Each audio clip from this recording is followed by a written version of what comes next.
Guys, gala tayo sa Dubai Global Village, guys.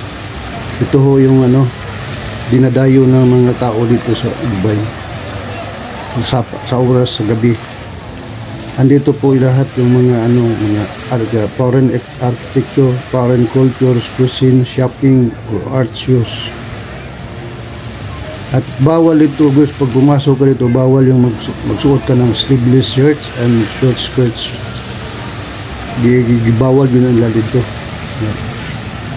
Musuroy ka dito, halos di mo maikot lahat sa sobrang laki ng park na yun. Mga hanggang 18 hectares ata yun. Sobrang laki yun, guys, ang lawak nitong Global Village. At andito mo makikita lahat ng andito mo makikita sa loob yung parang buong bansa, buong mundo makikita mo talaga dito, kasi andito na lahat yung lahat na bansa andito, may pwesto sila. Kaya tinatawag itong Global Village kasi makikita mo dito sa loob yung buong mundo talaga. Lahat ng mga bansa andito na sa loob. Daming palabas, daming rides, lahat. At pwede ka rin mag-stay ng hanggang 6 na oras dito sa loob.